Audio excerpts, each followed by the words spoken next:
Good morning, good morning, good morning.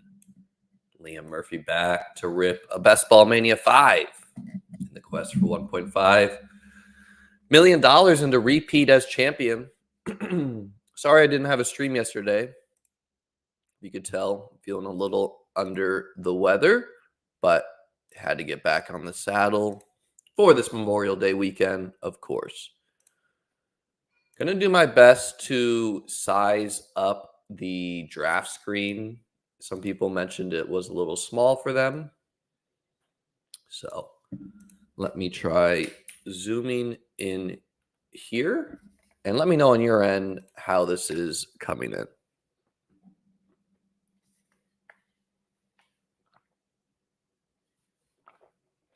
We pulled the 112. Pretty wonderful spot. Thank you, everyone, for being here. A good day to have a draft. Absolutely. Good morning.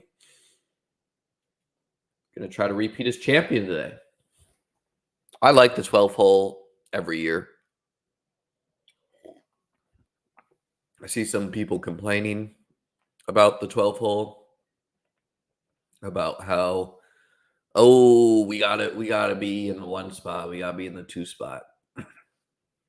Well, almost every year, the depth you can get from the 12th hole is pretty special. This year, I really do like the 2-3 turn players to pair with a 101. But the 4-5 players versus the 4-5 play, these 3-4 players you're getting at the 12th hole, I think is pretty nice. GM, so kind of you, Thomas. Yo, if you guys like these free streams, please make sure you do subscribe to the channel. I am on the road to 5K. And if you want to check out my best ball work, you could check it out at beatbestball.com.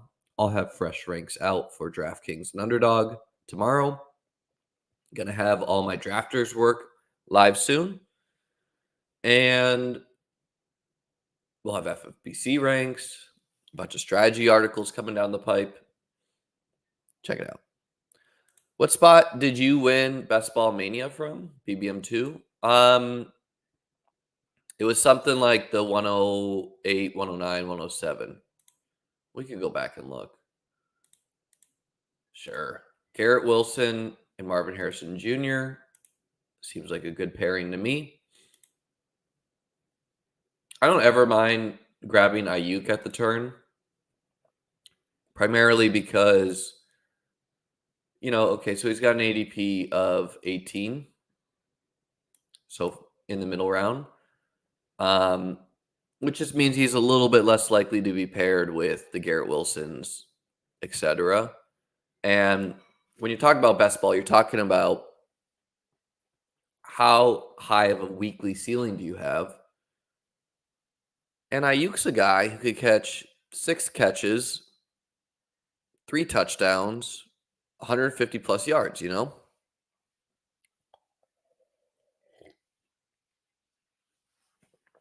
What's up, Nick? That's got to be the hardest place to draft in the middle. Well, there's different thoughts there. I would say the turns are easy, but there's not a lot of thinking you have to do. When you're the 12th hole, I'm not concerned really what other people are doing, other than if I'm noticing that a draft is especially running back or wide receiver heavy, I may adjust my plans. And there is the thought that when you're in the middle, you're more likely to get falling ADP values, right? So let's say Malik Neighbors fell to pick 33. Well, then the 107, the 108, the 109, the 110, the 111, they all get to decide before me whether they're going to take a falling guy. And they probably will. So you're just less likely to get some extreme ADP values at the turn.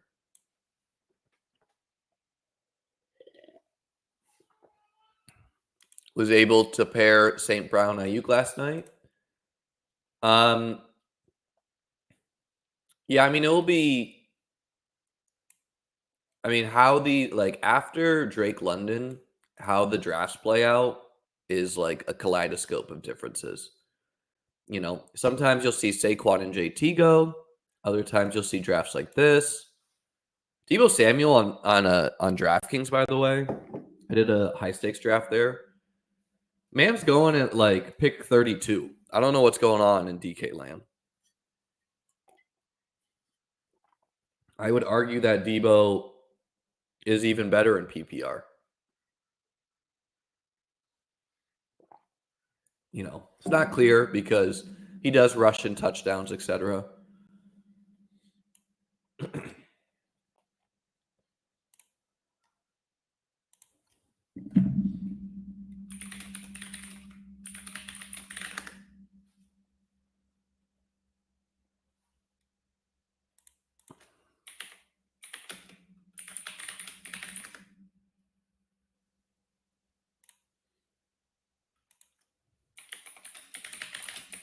Looking something up right now because I'm curious. I was thinking about this the other day. Let's see.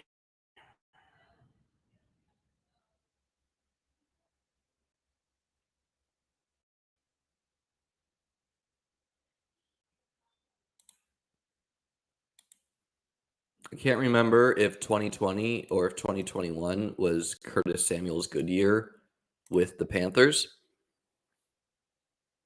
And I want to look that up because, don't look it up. Guess in your chat. How old do you think Curtis Samuel is? Just take a guess.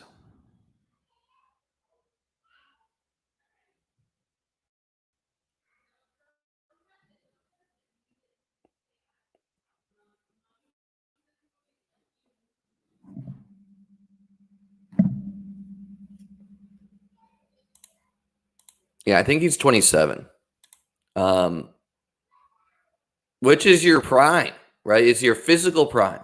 So when we talk about the Bills, we're talking about a incredibly ambiguous pass catching room right now.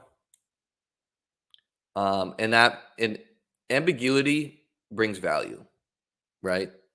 30, right? 30, I think, would be, the guess of many. He is 27, and he doesn't turn 28 until August, so he'll be 28 this year. But you got a man in his physical prime who's been good and never played with a good quarterback. Never has. Played with Sam Darnold, played with Sam Howell. Now he's playing with Josh Allen. We're definitely going tank. I was planning to do a tank and Zay Flowers start here and just kind of show you how I like to build from the 12th hole. But if they're going to give us the QB1 in fantasy to correlate with Garrett Wilson, you got to do it. You can, I think it's fine to grab Kincaid over Tank there too, if you really want to build it. If the Jets defense is healthy, typically they were attacked via the tight end and on the ground last year. So that's a boost to Kincaid as well. But Curtis Samuel playing alongside Robbie Chosen Anderson and DJ Moore in 2020 with who's our QBs this year? I think it's like the Teddy Bridgewater for 15 games and PJ Walker for 1 game. Anyways, Curtis Samuel, 200 rushing yards, 2 touchdowns. 851 receiving yards, 3 touchdowns. So like a poor man's Deebo Samuel. And it's like, I like Keon Coleman. It is possible that Keon Coleman is this 10 catch. He's just getting peppered with targets. He gets touchdowns or more. Like, why I think the Bills desired Keon Coleman is the man is large. And if the Bills are hosting home playoff games, you got a guy like Stephon Diggs who really wasn't showing high effort blocking. He's not a guy who breaks tackles. He's a guy who gets open, which I think is very valuable in the NFL. But you got like a guy like Keon Coleman, who people are going to bounce off him, right? You throw him a little 10-yard pass, and he can blow through you because he's a grown-ass man. But it's possible Keon Coleman is like around 500 receiving yards, right? It's also possible he's around like 1K. I'm not 100% sure how it's going to play out yet, and I think OTAs and training camp will really give us clarity there. But I like gambling on a dude in his prime who's definitely good in Curtis Samuel playing with a huge QB upgrade. And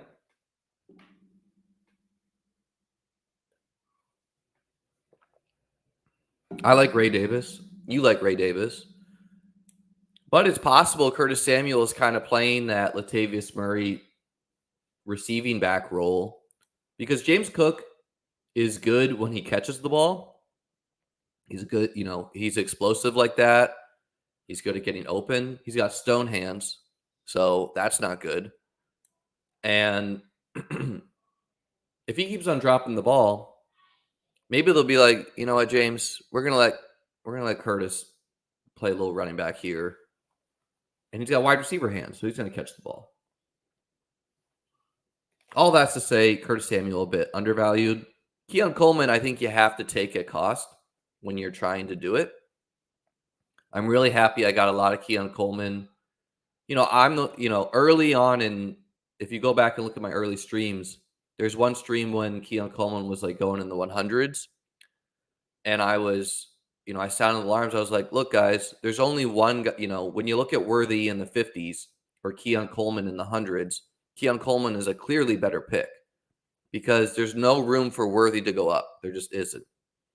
Whereas Keon Coleman, I said could be a 6th-round pick. Now then he did without even training camp. Now, if Keon Coleman is around 500 receiving yards, that's bad, right? But if he's around there, but he's the wide receiver 1 by December, you'll take it, right? Like if it's 500 receiving yards, but it's heavily weighted towards good end of the season production, you'll take it. That would have been nice, getting a Kincaid at pick 60. He'll fall sometimes.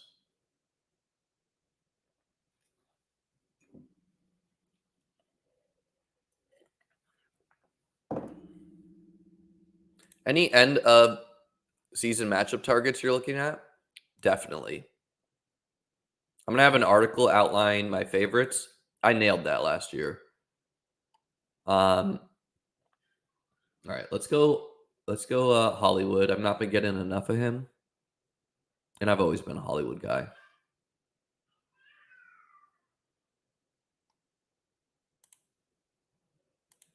And let's go Pitts.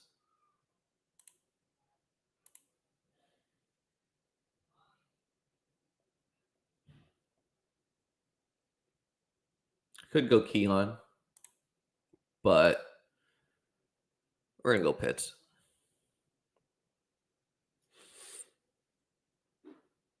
Yeah, I already mentioned this. Keon's interviews have definitely helped push him up. 100%. We like the guy, right? And, I'm prone to believe a little bit that if you're so likable, maybe you're good. I don't know, right? Maybe it's just all tied together. But we haven't seen it yet. And it's not like Shakir and Samuel are garbage, I see a lot of talk about like, oh, the Bills the Bills got like a bottom 5 AFC receiving room. I mean, I'm not going to, if someone feels so strongly about that, go with God. But my point is, I think how we view the Bills receiving room could be a lot higher at the end of the year. Maybe it's not. Maybe we're like, okay, this did not work. This was a rebuild year. But I think it's totally plausible Samuel has a good year. Shakir has a good year. Guys, you should not be drafting Chase Claypool. People have been asking about that. I had this to say about Chase Claypool. He's chalked to be the wide receiver 6 or lower, and those typically aren't valuable barring injury. And then I put the depth chart ahead of him. Keon Coleman, Curtis Samuel, Shakir, MBS, Matt Collins. MBS will run deep routes occasionally, pulling coverage. Matt Collins will block sometimes, right? And he'll catch some balls, but he'll block a lot. He's also never played with a good quarterback. And then who is wide receiver 6 and even making the team comes between Claypool, Shorter, KJ Hamler. You got Andy Isabella. You got Tyrell Shavers. Justin Shorter is a physical freak. So 5th round rookie last year, drafted ahead of Puka. Unfortunate. This guy was a 5-star recruit out of high school.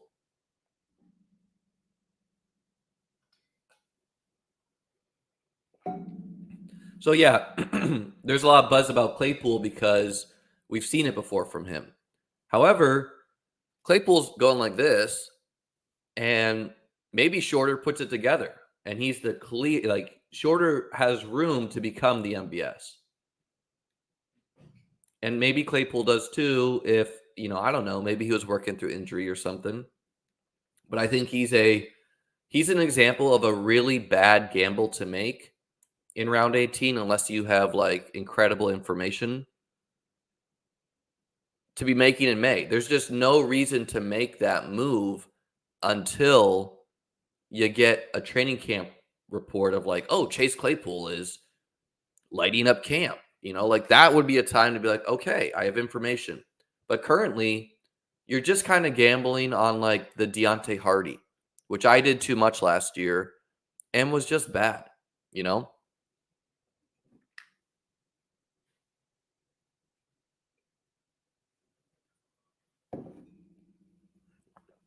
Right about how we can find Kyron this year? That won't exist. Something some people struggle with year to year is they just assume we're going to find these same guys every year. However, there are a lot of running backs I think are worth taking a gamble right now on.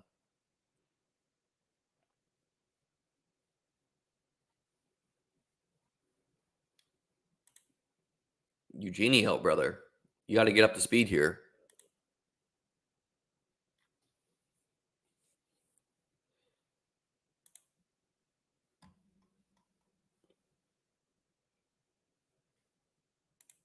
Okay, so we're at pick 84.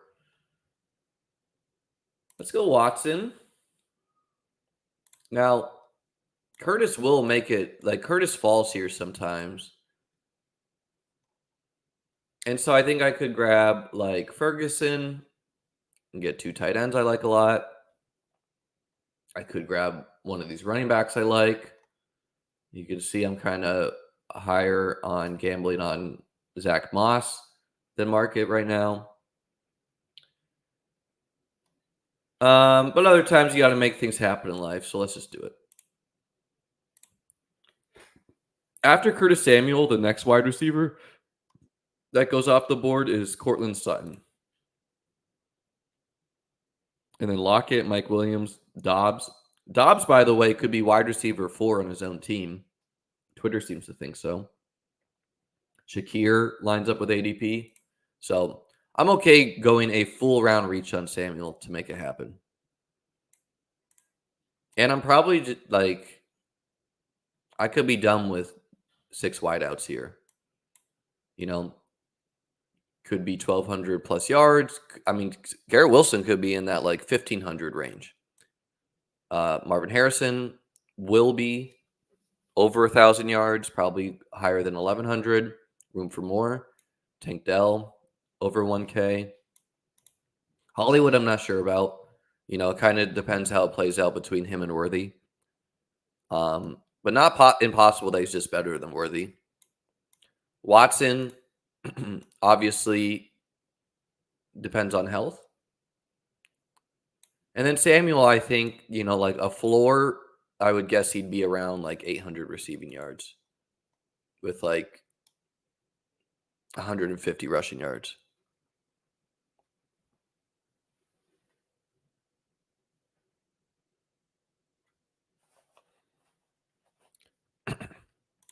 Eric Gray is my Kyron. I have Eric Gray ranked.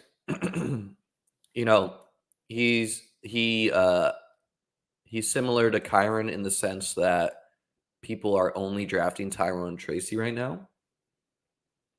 So I think he's fine to mix in. I wouldn't go overboard, though. They're nothing alike in the sense that the Giants' offense simply will not be as good as the Rams were. Just won't. Right? So even if you get Kyron usage, which is unlikely, Singletary could be just expensive Kyron on a bad team.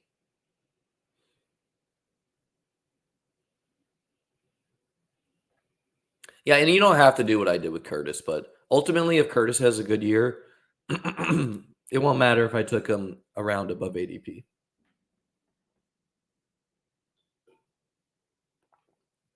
No. Sorry, guys.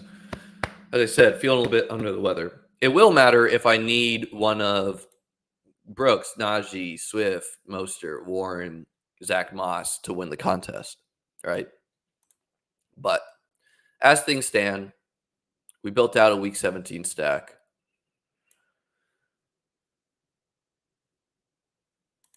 What does Week 17 or other weeks correlation do for BBM? So, and then Brock says, good morning. Good question, Eugenio. Why would we stack Week 17? Why are we trying to correlate? Why would you stack players, etc.? It's all about, when you're playing in a contest with 600,000 people, it's tempting to think that, I need to beat 650,000 people, so I need to start doing weird things, like such as taking Cassie Washington and Malik Heath and Sky Moore and Michael Gallup. I gotta get weird because I gotta beat so many people. Well, that's not the right way to think about it, right? Because really, you got to go 2 out of 12, 1 out of 13, 1 out of 16, and then you're in a 500-something person final for a shot at $1.5 million. And so you do not need a 99.999999 percentile outcome, right? You just don't. You don't need to score literally the most points possible in a given week. What you do need to do is you need to be in the 90th percentile. Maybe you need to be in the 95 percentile. And so you want to give yourself a better shot at getting something right. So correlating is one way to do this. It's also a good way to so let's grab Shakir.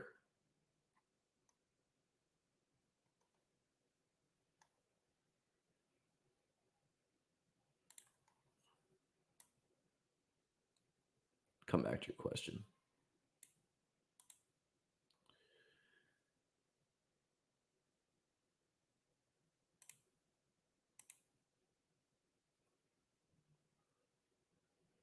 I'm tempted to go Goddard and be done.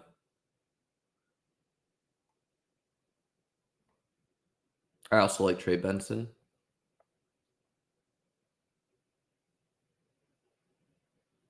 All right, let's go Goddard. Don't try this at home. 0 running backs through 10 rounds.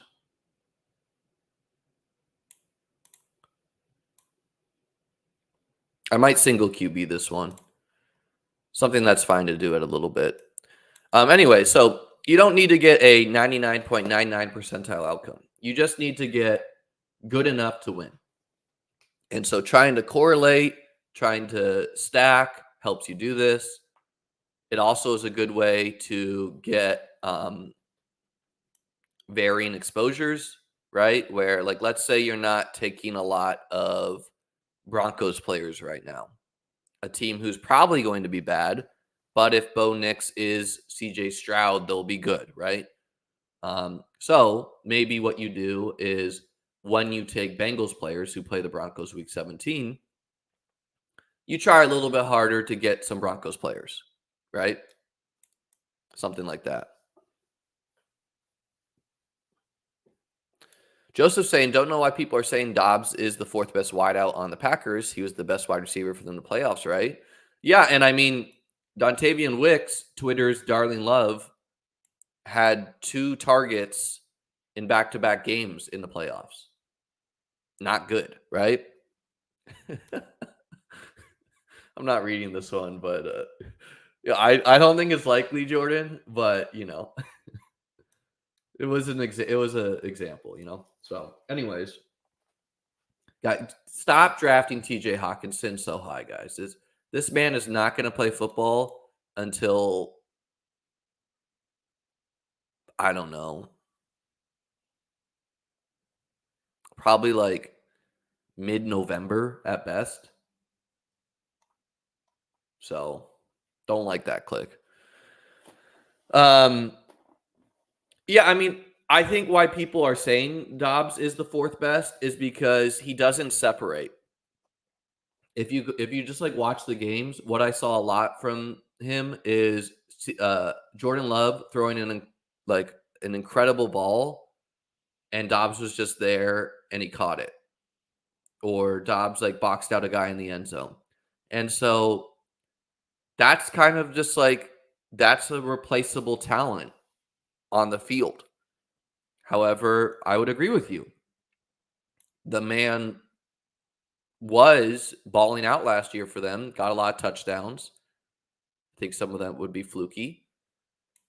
And so that is not like maybe we should just box score chase. I think Watson could easily be the wide receiver 1 in Green Bay again. People forget how good he was.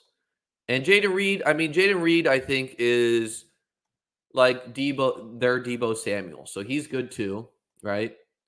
And then it really does come down between Dobbs and Wicks. And you even got this, I think, Bo Nelton. There's a Heath, you know. So I don't know how it'll play out. I don't draft a ton of Dobbs or Wicks. But I do draft a little bit of both of them.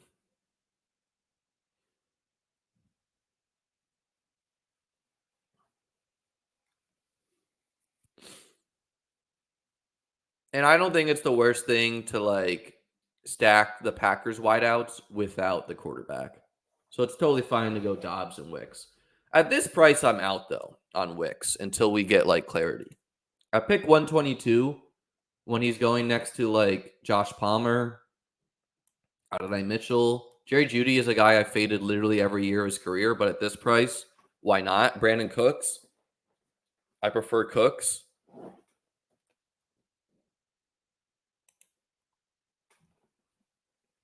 So we're going forward.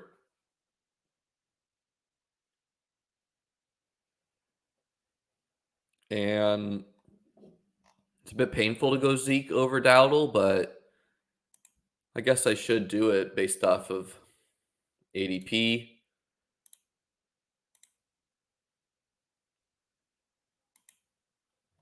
Correlates with Goddard. So through 12 rounds, we got a 1-2-7-2. Josh Allen's our QB.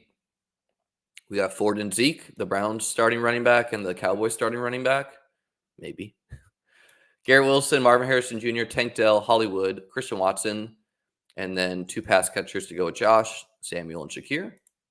Which, you know, when you take Samuel and Shakir, I think you're happy a ton of ways. You're happy if Samuel has a great year and Shakir does not. You're happy if Shakir has a great year and Samuel does not.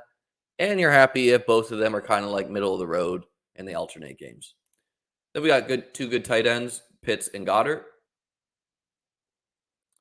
And I might just go 8 RB and skip adding a QB.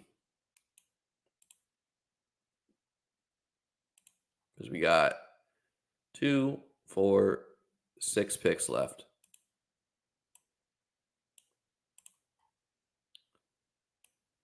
The topic of solo QB, solo tight end comes up sometimes.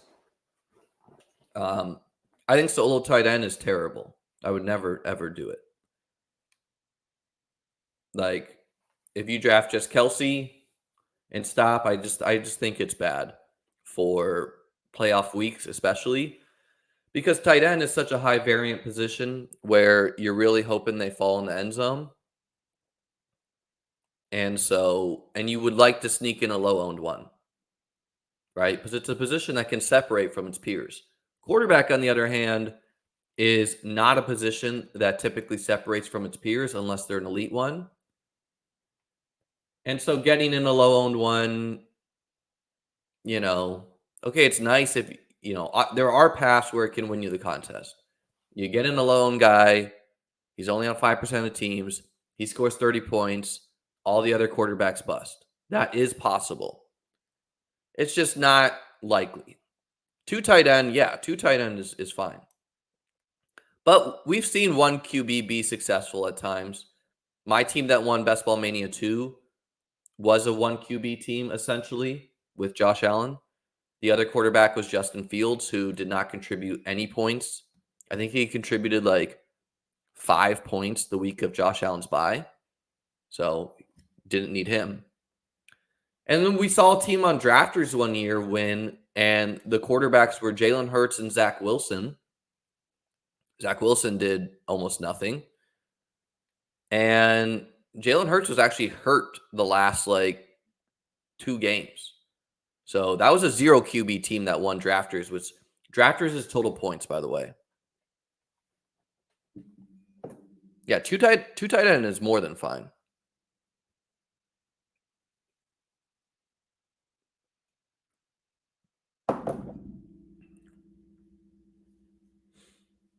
You'd only feel comfortable doing one QB with Josh Allen? Yeah, for me, it would be Josh and Hurts. I view Josh and Hurts very similar. And I'm going to see. If I like my running back room enough that I can stack a QB, which, who can I stack with at this point? I guess if Aaron Rodgers falls to the 180s, which he does sometimes, right? He's a guy who will just be left for dead sometimes. Then I would consider it. But if I like 2 running backs at this pick, I'll probably go RB. And if I don't like 2 running backs at this pick, then I'll sneak Rodgers in at ADP.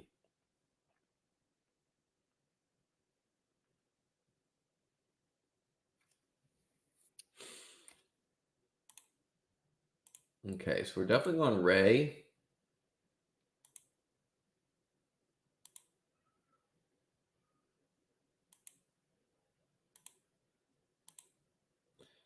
I guess maybe I'll do Rodgers here. It is the same week of a bye, so that's a small negative. But should be getting so many points, it doesn't matter.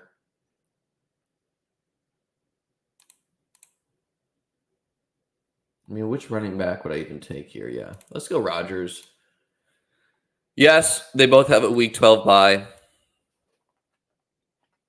But we're stacking out this game on both ends, which is maybe not good if it's bad weather.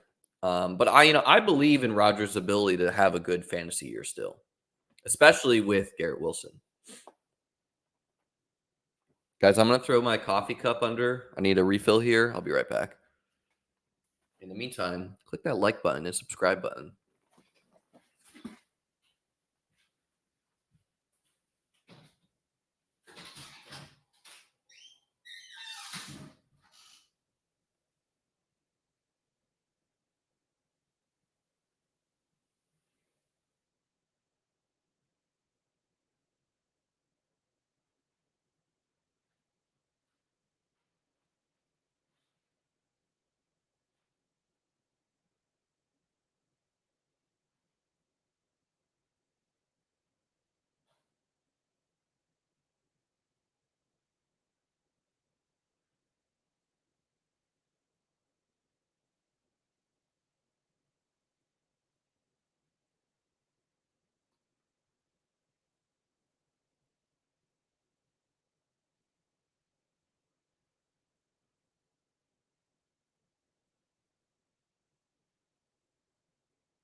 Found this big boy while I was refilling my coffee.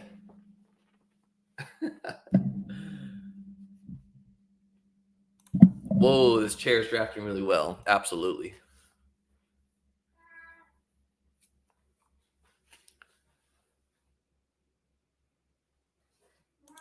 Heck yeah, brother.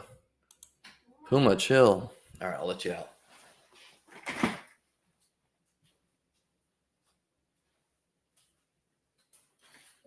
Ugh. The chair's the real 3-time best ball champ. Okay, so because I'm a sickle, I can actually think about this. I drafted one of my winning teams from the chair, the one I streamed. I streamed one of the best ball drafts I won, the 2K. I'm like 99% sure when I drafted the winning BBM2 team, I was on my couch watching a movie. Just because I kind of like remember that time period and doing some drafts there. And I kind of remember that start. It was like late night. And then the winning 555 team, I think also was from the chair. So, this $100 chair. This is back when I worked at Chess Kid. I bought a game. I was deciding between, do I buy an office chair or do I buy a gaming chair? And I decided with the gaming chair. I don't play video games, but I thought it'd be, good for the back. What movie? I'm not that sick, man. I don't know. Who's your highest exposure first pick? It's probably Jamar Chase. Because I take Chase at the 3. I don't know what these two people are doing.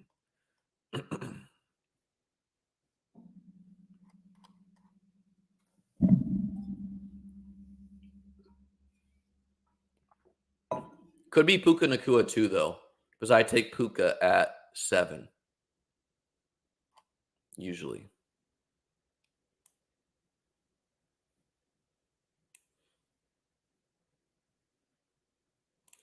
So this running back room's definitely thin to mine, but it could work. If Zeke and Ford are the starting running backs, then I feel comfortable I'm getting enough points at that position. And Ray Davis could be a 10-point per game guy. Yeah, so these two guys were in the mix for me to select last round, so pretty happy to add both of them, to be honest. Chuba, it's possible Chuba could still have the goal line role, and he's just been pretty good, And then Bucky Irving is just kind of like a cheap Ray Davis, a cheap Marshawn Lloyd, in the sense that we're just hoping he's the RB2. I do not like Rashad. I do not hate Rashad White like the market is starting to do. Rashad White went pick 50 here, but he'll go pick 70 at times. I don't care how efficient Rashad White has been, which a lot of that you can tack up to battle line. I care that Rashad White should have a lock on the goal line. He catches passes, and maybe Bucky Irving is not good, and he just retains his high snaps as well.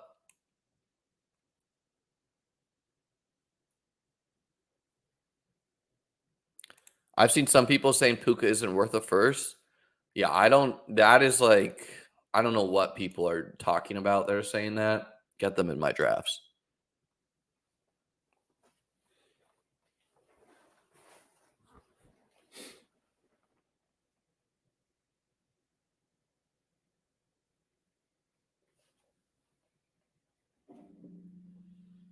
So, the running back room, it's not special, but it's coming together.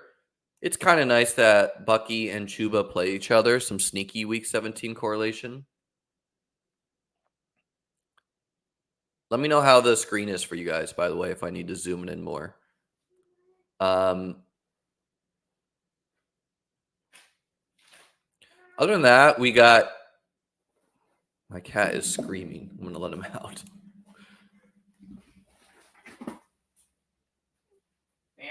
meow. Come on.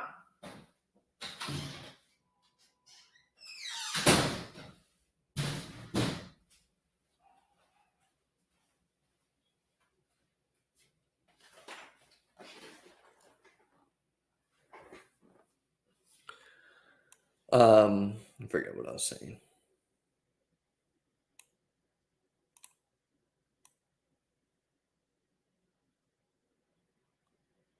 But yeah, week 17 correlation. Okay, so we got Bills and Jets on both ends. We got Ford with no Dolphin, and that's kind of okay because like the Dolphins I prefer against Cleveland is probably the running backs. We got Zeke and Goddard, so a little correlation there. We got Bucky and Chuba, a little bit there. Ray Davis adds to it. We got Chiefs and no Steelers, which is fine. Like, I don't want Steelers. I want the Chiefs to just beat them up. We got Tank and no Ravens currently. We got Marvin and no Rams. Those are two teams that I would like correlation from if there's a player I like. And then we got Watson, no Viking, and that the Vikings are another team where it's like, okay, if I get correlation, nice, but their team could, be pretty mid. And then we got Atlanta, no Washington, which, yeah, if you find a commander, it's nice, but not required.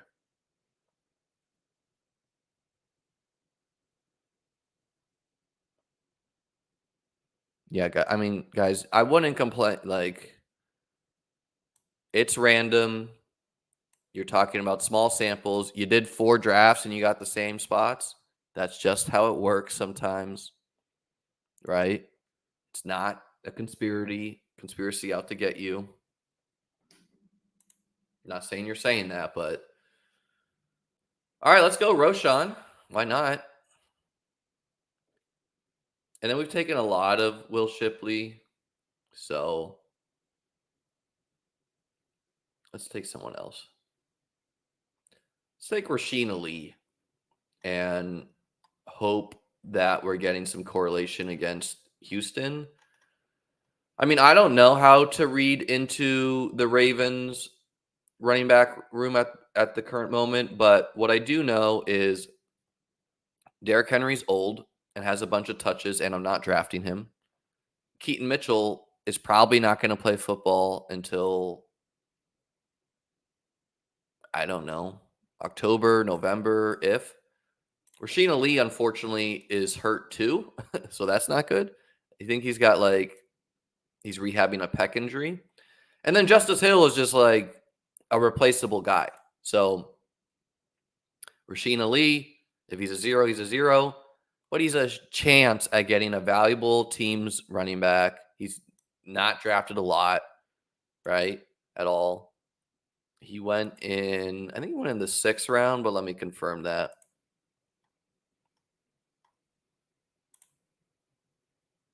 Maybe he went in the 5th. He did go in the 5th round. He went in the end of the 5th. It went Estime at nearly the top of the 5th. Rasheen Ali at the end of the 5th. One pick after him, Tyrone Tracy, a guy that people are falling over their heels to draft.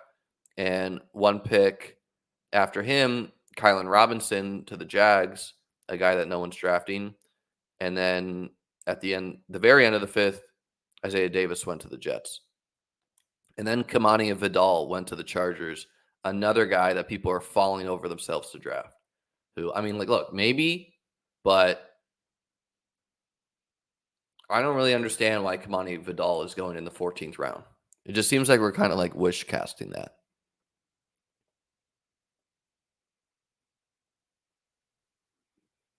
Correct, it is Cleveland.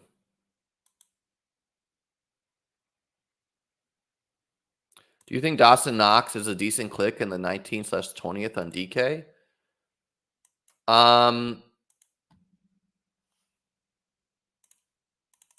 I mean, sure. He's like decent. Let's pull up the Panthers 2020 stats. Because Joe Brady was the OC.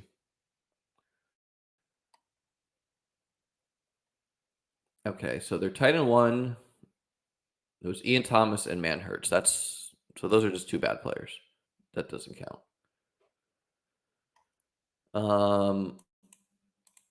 I mean, look, Dawson Knox kind of is what he is at this point. He's a decent bet in the sense that he could fall in the end zone and have a bit of a red zone role.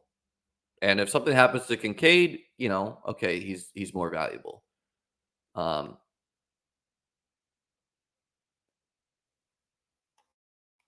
Who's the OC in 2019?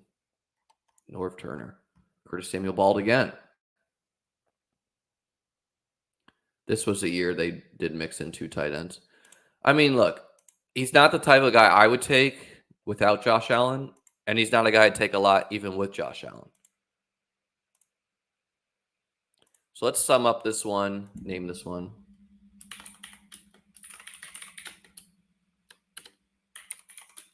I will be slowing down on doing best ball manias because I'm almost at 50. I'm going to say 50 for August. And I'll just, I want to stream some of the weekly eliminators, the eliminator, the weekly winners, things like that. So this team was Josh Allen and Aaron Rodgers. We are purposely taking a 0 week 12. Is it possible we don't advance because of that? Yeah. Sometimes it does come down to 10 points. But more than likely, we're getting a ton of points at QB that it won't matter. Form, Zeke, Ray Davis, Bucky Irving, Chuba Hubbard, Roshan Johnson, Rasheen Ali. So we got 3 rookies. We got a dusty guy who we're hoping, and I think taking the Dallas guys right now, we just have to realize that they're risky. It is very possible that they bring in a guy, but maybe they don't, right? Like, I think the Cowboys are trying to win this year, and maybe they do just ride with Zeke and Rico Dowdle. Ford, a guy I'm pretty high on. Seems like he'll be the starter to me. And then Ray Davis, hopefully the RB2. Irving, hopefully the RB2. Chuba is the 2 at worst. Roshan, maybe he's the 2. Maybe he's the 3. Again, Khalil Herbert may be out of there. And then Rashid Ali is just like a dart throw. Hope that he's the 2. So at least we got 7 of them. We got 7 awesome wideouts. Garrett Wilson, Marvin Harrison, Tank Dell, Hollywood, Watson. So 3 guys who are just going to be outright good. 2 guys who are down the field winners, right? So definitely can have those 100 yards, 5 catches, 2 touchdown type games. 2 stacked wideouts in an ambiguous room. 1 way above ADP. And then 2 good tight ends. So I like the team. Obviously, if you get 5 running backs out of this, you're happy. If I get 4 running backs that are good, that could be enough. Are you a believer in 2 QB builds or 3? I build 2 QB way more than I build 3. Doesn't mean I never do 3. I do 3 sometimes, but I like 2 QB more. And yeah, it's just to have the extra shot at a running back, a wideout, a tight end. Especially when I go elite. Like the people on DK that go like Josh Allen, Jaden Daniels, and then they take like Geno Smith. I'm like, what are you doing? What's going on? But that's what they do. All right, guys and girls. I might be back tonight, mainly because I already made a thumbnail for a night stream, but then I felt unwell. Appreciate you all being here. Please do click the subscribe button. I am on the road to 5K. We'll be back tomorrow regardless. And check out my work at beatbestball.com if you want to see my rankings for you to draft off of and to read my strategy articles. Peace out.